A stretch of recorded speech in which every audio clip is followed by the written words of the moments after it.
Bom, pessoal, estamos aqui novamente, né, dando continuidade a esse módulo de gerenciamento e hoje nós estamos falando sobre linha de balanço e vamos entrar na questão dos buffers, ok? Bom, como a gente viu na última aula, buffer é fazendo uma tradução, um pulmão, né, é um certo período de tempo, uma folga que você tem para poder administrar as diferenças de ritmo entre as várias atividades que são utilizadas na linha de balanço durante o planejamento, ok? Então nós vamos voltar aqui para vocês verem um pouquinho sobre essa questão dos buffers, certo? Bom, aqui ó, vocês vão ter, né, a questão, né, isso aqui está mostrando justamente aqui ó, a folga, certo? De tempo entre a realização de dois serviços no mesmo local. Aqui vocês estão vendo, aqui é o local, ou seja, aqui pode ser, por exemplo, o primeiro pavimento. Então eu tenho uma folga entre a atividade, por exemplo, estruturas, tá? Vou corrigir isso aqui. Atividade estruturas e a atividade alvenaria, por exemplo. Ok? Então, ela foi feita no T1, aqui, né? Na mesma unidade, no primeiro pavimento, e no tempo T2, no outro pavimento. Ok? No mesmo, só voltando. T1, eu fiz a estrutura no primeiro pavimento, nesse período, e fiz a alvenaria no mesmo pavimento, no primeiro no caso, em T2. Ok? Esse é o que a gente chama de buffer de abertura, né? O time buffer, que é a folga do tempo nas mesmas, no mesmo pavimento. Se você for fazer uma abstração, o que quer dizer isso? Esse tempo que vocês estão vendo aqui é o tempo, ou seja, se você estiver parado dentro lá do pavimento, você vai ficar esse tempo todo esperando, né? Eu fiz a estrutura e vou esperar todo esse tempo aqui para fazer a alvenaria, ok? Tá certo? Já essa aqui, certo? A folga de stage buffer, que é estoque de serviços, é a folga, certo? De unidade entre os serviços em um mesmo ponto do tempo. Ou seja, o que é que ele quer mostrar aqui, ó? Naquele período, certo? Lá eu fiz aqui vamos dar um exemplo. Eu estou no 10º pavimento, naquele período eu estou fazendo a estrutura, certo? Por exemplo, e estou aqui no 3º pavimento fazendo a alvenaria. Ou seja, neste momento aqui, quando eu estiver no meu planejamento, né, quando eu estiver aqui nessa etapa aqui, eu vou ver quais são os serviços que eu tenho que fazer neste TN aqui. Então eu vou poder saber aqui, ou seja, aqui verticalmente eu vou saber quais são os serviços que vão ser realizados naquele período. E horizontalmente, quando os serviços serão feitos em cada pavimento ou cada unidade que você vai estar trabalhando. Ok? Aqui vocês vão ver ó, a questão a gente já até falou um pouco disso aqui, da programação, ou seja, que o ritmo, né, está igual. Nesse caso aqui, os ritmos são diferentes. Então aqui vocês vão ver ó, que aqui eles vão ter uma folga, né? Por quê? Ó? Eu tenho que ter essa folga, vamos supor, ó, se eu não tiver essa folga aqui, né, aqui, ó, essa atividade aqui, essa aqui está mais rápida do que essa. Aliás, mais lenta, desculpa. Essa aqui está mais lenta. Se eu não der essa folga, se por acaso eu começasse, por exemplo, aqui, o que é que ia acontecer? Ó? Essa atividade, se eu estou nesse mesmo ritmo aqui, ela ia passar, ou seja, em algum momento, como elas são sucessoras, a atividade sucessora ia se anteceder à antecessora, o que não pode acontecer. Por exemplo, se você tiver a questão, né, essa aqui fosse a estrutura, e essa aqui fosse a estrutura, e essa aqui fosse a alvenaria. Certo?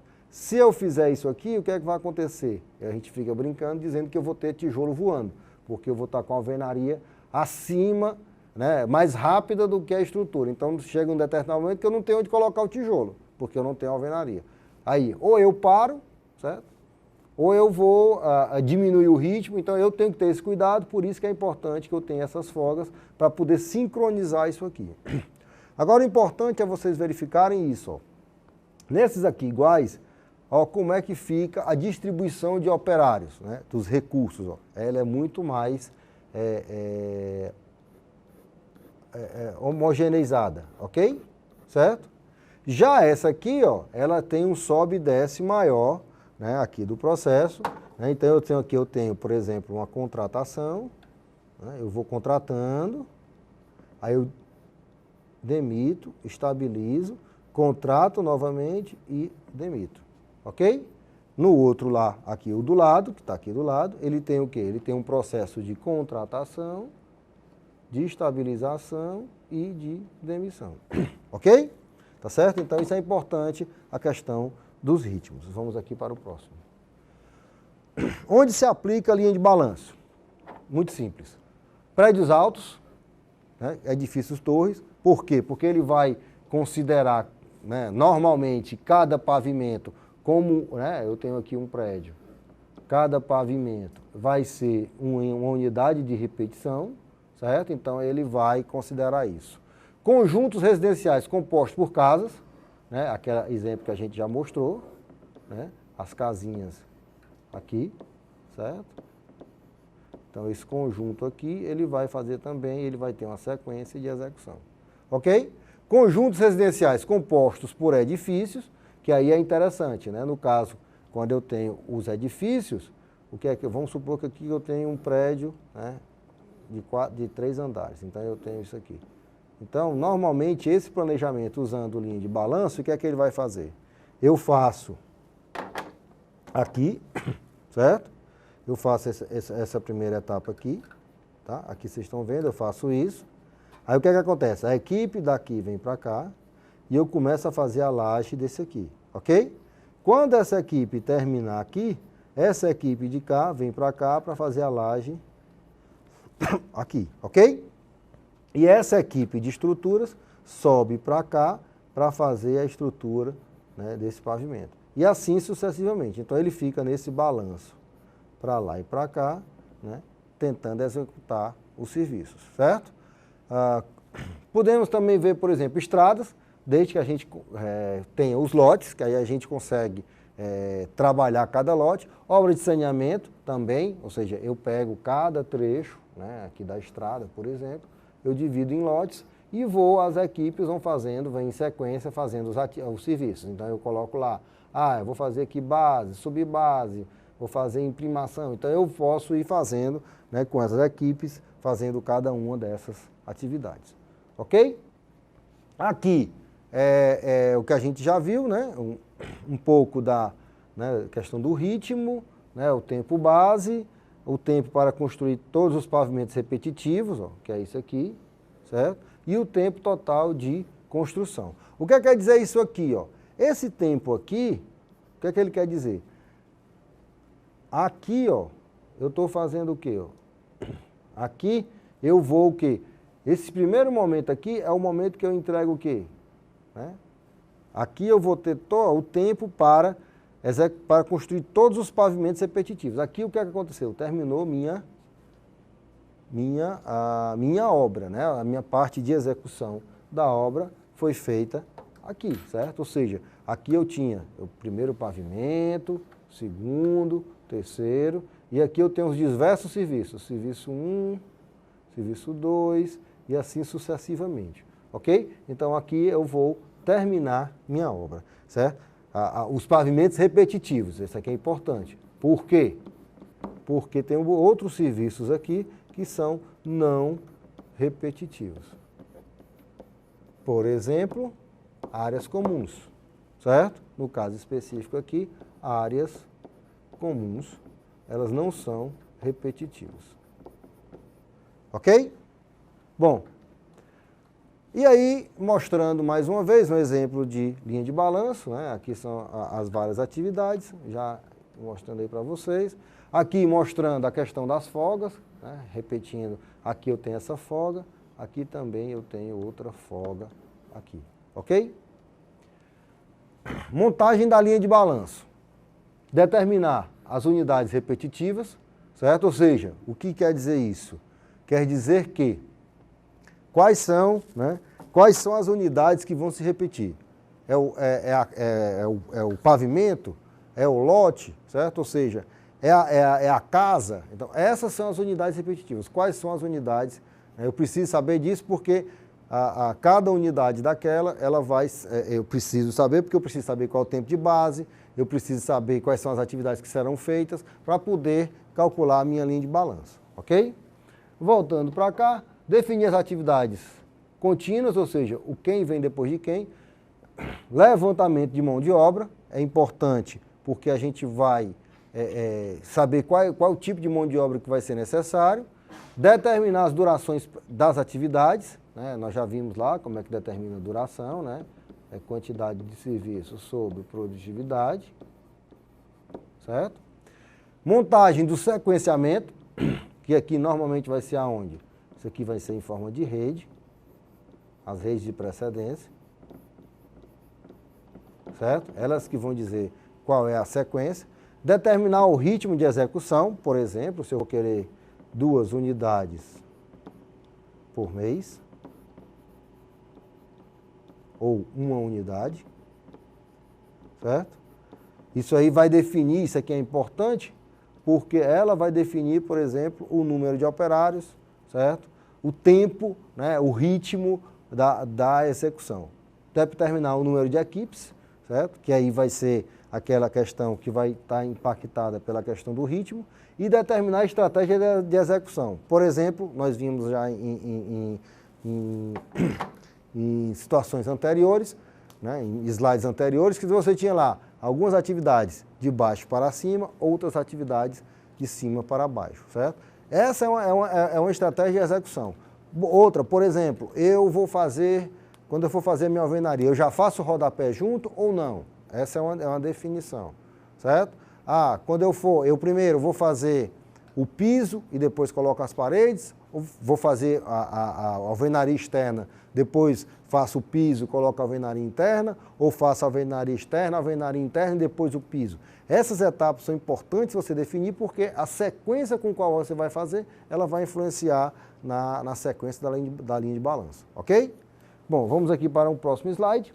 Bom, e aqui, pessoal, vocês vão ver agora que nós temos um outro exemplo, certo? Aqui é um exemplo real de uma linha de balanço, né, em que nós temos as atividades que são de cima para baixo e as atividades de baixo para cima, certo? E as atividades, por exemplo, que só acontecem em determinada fase, que no caso aqui serão subsolos, que eles terminam aqui, ok? Vamos para o próximo. Aqui, ó, é interessante ele mostrando aqui a diferença entre o gráfico de Gantt, certo? Aqui eu vou ter, ó, no caso do gráfico de Gantt, eu tenho aqui as atividades e tenho aqui o período, né? Agosto, setembro, outubro, novembro, tá? E cada uma dessas aqui são as minhas barras, né? Correspondente o que às minhas unidades de tempo, ok? Certo? Então, o que ele está querendo dizer aqui, ó? Que ele fez a fundação nesse período, depois fez a alvenaria portante, fez laje pré-moldada, alvenaria portante, laje pré-moldada, alvenaria portante. Então, o que é que a linha de balanço fez? Ó? Ela pegou aqui, ó, no caso das fundações, ela fez só no primeiro pavimento, ok? Porque eu não tenho fundação em outros pavimentos. Mas, no caso da alvenaria portante, ela juntou com a laje pré-moldada e fez tudo junto, ó, e fez no primeiro pavimento, no segundo pavimento, no terceiro pavimento. No caso aqui do gráfico de Gantt, certo? Eu não tenho nenhuma definição, a não ser que eu faça para cada linha dessa, eu digo alvenaria portante do primeiro pavimento, alvenaria portante do segundo pavimento, alvenaria portante do terceiro pavimento e assim sucessivamente. Ok? Mas aí eu vou ter um número muito maior de linhas, certo? E aqui eu vou ter, ó, se você olhar, essa visão aqui, ela é muito mais, a linha de balanço, ela é muito mais visual, certo? A minha visão de ritmo é muito mais clara aqui nesse processo, ok? Próximo slide, certo? Aqui é importante vocês mexerem, né?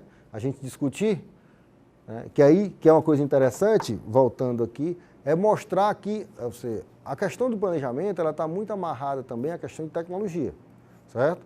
Então tem decisões tecnológicas e decisões de gestões que vão afetar diretamente a nossa programação, ok? Se nós voltarmos aqui para os nossos slides, nós vamos ver que nós precisamos saber como é que a obra vai ser atacada. O que quer dizer isso? Se nós vamos, por exemplo, fazer as áreas comuns primeiro, se nós vamos fazer a torre e depois as áreas comuns, certo? Como é que vai ser isso aí? Porque eu preciso fazer essa definição para a questão, né, das decisões que vão afetar na minha programação. Quais são os processos chaves para o andamento da obra? Tá? Então, assim, quais são as principais atividades? Aqui, normalmente, aqui ele vai estar ligado diretamente ao caminho crítico que nós já aprendemos a calcular, ok? Qual o ritmo adequado para estes processos? Né? Eu vou querer uma obra mais lenta, uma obra mais rápida, tudo isso vai depender de quê? De como ela vai ser atacada e uma coisa muito importante aqui com o ritmo, a questão do dinheiro. Quanto mais acelerada for a obra, mais dinheiro eu preciso colocar para poder executar essa obra mais rápido, certo? Como evitar a interferência entre as equipes? Né? Então eu tenho que saber, né, essa questão do ritmo, na hora que eu estiver dimensionando a linha de balanço, como é que vai dar essa questão para evitar essas interferências. E qual o tamanho das equipes necessárias para poder atender às demandas aqui solicitadas. Ok? Vamos agora para o próximo. Como definir o ritmo dos principais processos? Como eu já mencionei, a questão das tecnologias. Né? Se eu uso uma tecnologia, por exemplo, de bloco né? Isso aqui é importante porque, por exemplo, vamos dar um exemplo. Se eu vou fazer uma alvenaria e uso o bloco cerâmico, certo? Ele tem várias etapas depois do bloco cerâmico, como emestramento, como chapisco, né?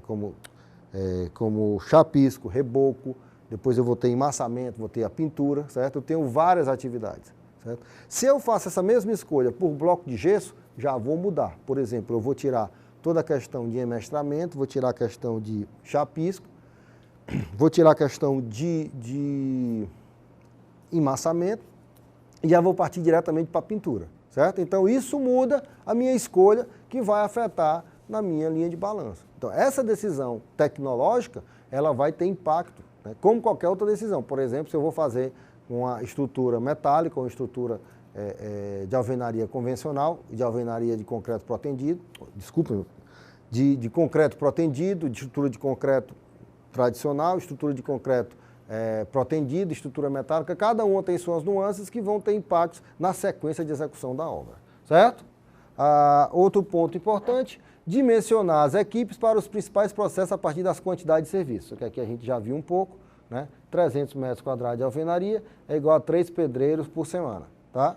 E aí eu vou definir o tempo de ciclo, ou seja, quanto o meu ciclo, aqui é muito comum você usar, por exemplo, o tempo de ciclo para estruturas, certo? O que quer dizer isso? Em quanto tempo eu faço eu concreto? Então, normalmente você coloca lá, eu vou ter 2 lajes por mês, certo? Se eu tenho 2 lajes por mês, o meu tempo de ciclo é igual a 15 dias, ou seja, a cada 15 dias o ciclo se repete, ok? Bom, aqui um outro exemplo, certo? Aqui da linha de balanço, tá? Que vocês vão ver aqui, que é uma coisa interessante desse exemplo, aqui eu tenho, ó, essa coisinha que está aqui pontilhada, tá? Ele está mostrando a vocês aquela figura anterior que eu mostrei. Já essa aqui, né, maior, em laranja, o que é que ele está mostrando? Ele está mostrando aqui, usando o quê? Os ritmos, né, que eu posso trabalhar. Por exemplo, aqui eu vou ter o ritmo, aqui é o ritmo mais acelerado e aqui é o ritmo mais lento, certo? E eu vou ter aqui, ó, que aqui são as primeiras datas, eu corrigi aqui. Aqui são as primeiras datas e aqui são as últimas datas, certo? Ou seja, neste primeiro momento aqui, eu trouxe tudo para as primeiras datas E nesse momento aqui, eu trouxe tudo para as últimas datas, certo? Então eu empurrei. Então esse que a gente tem, esse aqui, a gente chama lá, pode se chamar de envelope de controle, essa laranja que está aqui colocada para vocês, ok? Então aqui é o tempo total que eu vou ter para fazer, é o máximo que eu consigo, usando as minhas primeiras datas e as minhas últimas datas para conseguir executar a minha obra, ok? Quais são? Aí agora nós vamos para começar a fechar a nossa disciplina, nossa apresentação, nós vamos agora às vantagens. Organização das atividades, né? Se você colocar aquelas atividades em forma se você colocar as atividades em forma sequencial, você vai poder organizar muito melhor suas atividades. Vocês viram lá como fica muito mais limpo do que uma rede e do que um gráfico de Gantt, ok? Elaboração e aplicação simples, né? É fácil, ela é uma interpretação visual, certo? Rápida e simples, certo? Então assim, rapidamente, mesmo as pessoas mais leigas ou que não têm um conhecimento muito de obra, vai conseguir. Utilização contínua, porque eu vou dar um ritmo ao processo, esse ritmo vai afetar na questão dos recursos. Visualização das dependências entre atividades, fica muito mais fácil, porque nós vimos aquela questão dos ritmos. Se eu tenho um ritmo que afeta a minha obra, né, o ritmo, se ele é muito rápido, ele vai, em algum momento, ferir a questão das dependências. Então eu preciso, ali fica muito mais fácil para a gente ver quem depende de quem.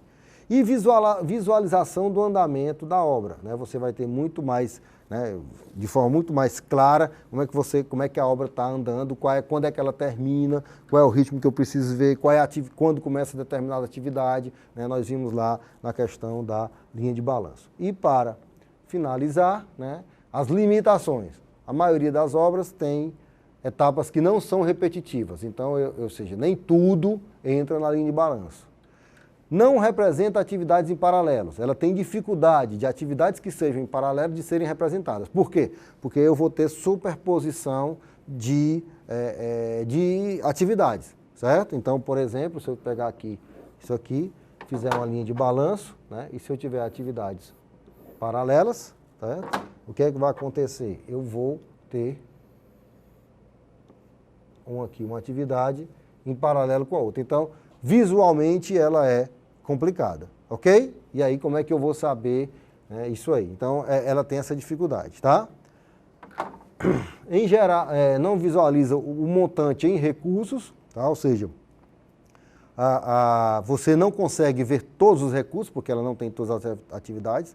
Em geral, os processos não têm ritmos constantes, por isso que a gente vai ter sempre aquela questão, né, das folgas, certo?